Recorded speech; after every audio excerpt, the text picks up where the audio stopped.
بگم بستونه. یکی از شماها پپسی برای من معنی کنه ببینم. pay extra penny to support Israel.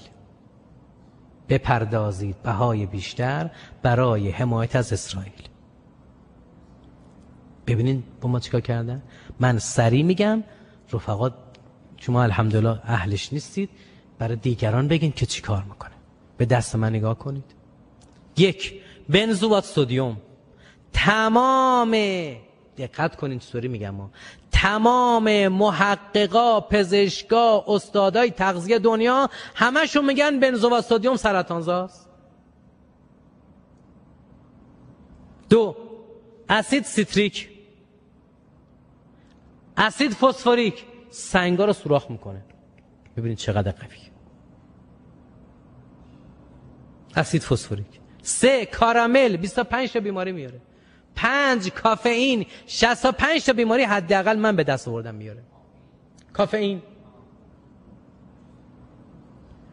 بنزوات سدیم، اسید سیتریک، اسید فسفوریک، کارامل، کافئین، رنگ سرطانزا، طعم سرطانزا، آب آلوده، گاز سمی که از دود گازوئیل میگیرن و شکر با 125 بیماری. من یه دونه شاه میارم تو طب اهل شما بگین. تو روایات ما تو رساله ها نوشتن اگر آب گرم بود خاصی بخوری داغ بود فوتش، بگید فوتش چی داره؟ کراهت داره. درسته؟ تو فقه اهل بیت چی داره این؟ اون وقت شما دهن خودت گاز کربونیک سم فوت نکن و بخور. بچه کوچولوها را لبشو ماچ نکن، دستشو ببوس، پیشانیشو ببوس که این گاز تو دهن این بچه نره. وقت اینا از دودی گازوئیل گاز میکنن تو این شیشا. این 10 تا با هم جمع میشه پپسی یا کوکا. فکرشو بکنید. همشون اینا خواره بردارن بدون صیغه حرام شدن. بله. حالا من شما سوال میکنم، حالا بیان امتحان کنید واقعا ببینید با تفکر ما چیکار کردن که ما به راحتی هزینه میکنیم. حالا سرانه مصرف نوشابه در دنیا استانداردش سالی 4 لیتره. سالی نوشابه در ایران 43 لیتره. اخیراً که الحمدلله مردم آگاه شدن 34 لیتر شده. حالا بله برین سراغ اهل بیت. ما برای هر سوال خوبی کرد، دقت کنید. برای هر فصلی، برای هر سنی جایگزین داریم. رایج ترینش و بهترینش که ما به فضل الهی 125 خاصیت علمی به زبان امروز برش در آوردیم سکنجبینه. چیه؟ سکنجبین. مصلح 80% غذاهاست. عافیت باشه. مصلح 80% غذاهاست که شما میخورین. سکنجبین. دقت کنید. ترشی سرکه رو میگیره، اونا که ضعف دارن برطرف میشه. شیرین هم میگیره. حتی سکنجبین طبی سک انگبین بوده، یعنی سرکه و انگبین که با عسل درست میشده. اون تو سادهش شما میتونید اینجا بگم من درست کنید ارزون و آسون.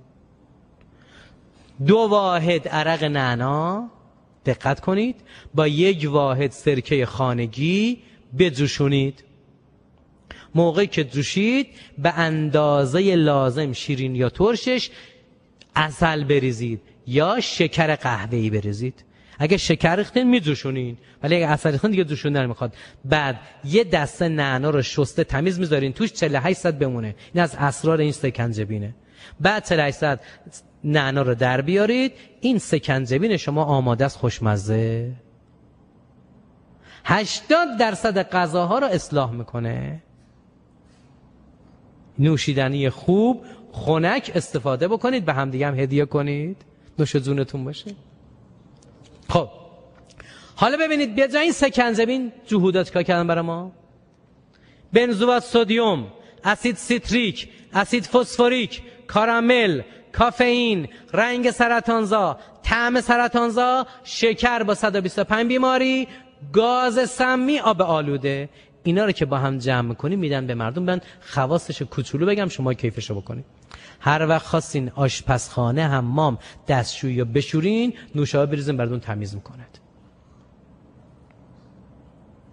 هر پیچ زنگ زده، لوله زنگ زده که با اره آهنبر بریده نمیشه، پپسی بریزین میترکید. هر پارچه رو میخواین چربی زدایی کنید، توی ماشین یا تو تش 2 تا نوشابه خانواده بریزین تمیز میکند. هر چی خواستین سوسکا رو بکشین تو خونه هاتون، تو سوراخاشون نوشابه بریزید. استکان نلبکیای جرمدار رو خواستین تمیز کنین، تو تش بریزین نوشابه بریزین، جرم زدایی میکنه. یک آزمایش علمی، دکتر پرایس آمریکایی میگه من برای آزمایش دندان رفتم کله مرده های از 3000 سال پیش زیر زمین در آوردم. میدم این جمجمه هست، دندونام هنوز سالمه. چند هزار سال آقا؟ کجا؟ زیر خاک. همین دندون رو شما بندازین توی استکان نوشابه 48 ساعت بعد آب شده. 3000 سال زیر خاک تو زمین مونده، هیچ طور نمیشه. ببینین خاک خیلی قویه ها. این لیوان یه بار مصرف هست، پلاستیکا شما میخورین. اینا رو دفنش بکنین 750 سال طول میکشه تا اینا تجزیه شه بیاد تو طبیعت دوباره. درست شو؟ وقت ببینین 3000 سال دندون میمونه سالمه. 4800 نوشابه آب میکنه. آزمایش دیگه، یک استکان آب، یه استکان نوشابه، تو هر کدوم یه استخوان بذارین تاقچه اتاقتون. هفته به هفته نگاه کنین. هفته اول و دوم ببینید استخوان تو آب سفت شده، استخوان تو نوشابه پود میشه. خب وقتی نامردا چیکار کردن؟ مردم ما را و مردم دنیا را اینها اومدن به آرتروز و کمبود کلسیم شنیدین مبتلا کردن. حالا چیکار میکنن؟ نامردای صهیونیست آمریکایی استخوان‌های مرده حیوانات و آدم‌ها را قرص کلسیم میکنن، به دنیا میفروشن. استخوان مرده عرقخور با اسم قرص کلسیم. بله. روشم میزنن الحلال، میزنن چی؟ بعد میگن شما ژلاتین کم دارین، کلاژن میخواین. چیکار میکنن؟ یه شرکت اتریشی صهیونیست 104 نوع ژل درست میکنه. خودش اعلام کرد پارسال 96 داشت استخوان، روده و پوست خوکه. مسلمانای اروپا تحریمش کردن. استخوان، روده، اینا رو ژل میکنه، یه الحلال هم روش میزنه، میگن ژل بخورین استخواناتون قوی شد. حرام خور و نجس خور میکنن.